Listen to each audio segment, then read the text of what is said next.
Hi. So I talked a little bit about right hand or right arm mechanics before with our cake.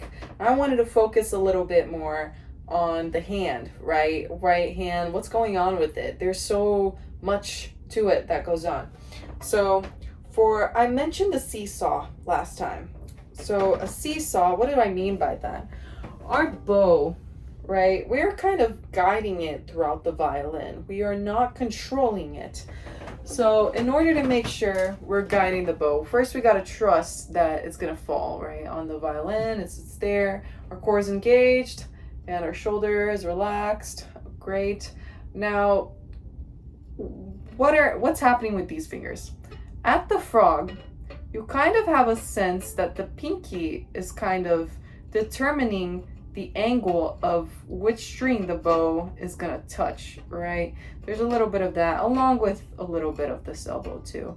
But the pinky has kind of the opposite feeling of force of the bow, right? So there's this weight here, and then let's say a best friend is sitting here, and then the pinky is sitting here too. So yeah, at the frog, the pinky is kind of in control of the force. All right, but on top of that, it's kind of a little bit on the outside too. The bow is tilted. The wood of the bow is tilted a little bit that way. And as you move towards the tip, you will notice that my hand shifted just a little bit like this.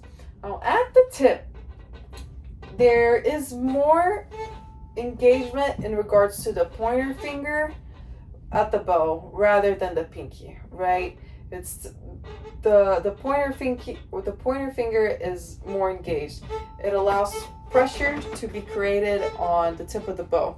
Because if you naturally have your hand like this, right? Let's say your shoulders relaxed, elbows a little bit up to help with the strings, and then you start to open up, right? Naturally, it'll start to turn. This rotation right here, right? I'm gonna really exaggerate it for you, but let's say it's like this, but then it starts to turn. You can feel that it's going to turn the bow down this way, right? You don't have to lift it up to do this. It's a rotation that's creating that, right? So that helps create a consistent tone as you move towards the tip of the bow, right? In addition, you also want to start turning your bow so it's flat, right? The wood is on top of the hair now, and it's not pointing, it's not like this anymore. At the tip, it's like this, right? Okay, so that is a little bit of the mechanics in regards to that. Now, each string is very unique. I know it gets more complicated. Each string is more unique. At the G string, the turning point is sooner for when you start turning the wood. Instead, like this, the turning point is a little bit sooner.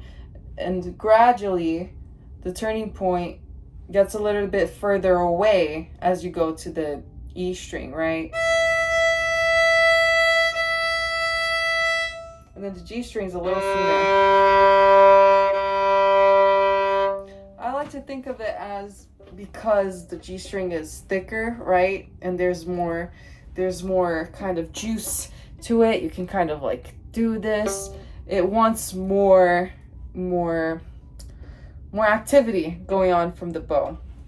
So that's why we turn to the pointer finger a little bit sooner, and then the points kind of change as you go through.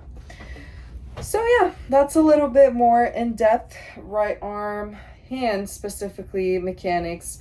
And in addition, just remember that your thumb should not, no banana thumb. This is a no banana. We don't like banana thumbs, right? We want a bent thumb, relaxed bent thumb ideally. All right, best of luck. You got this.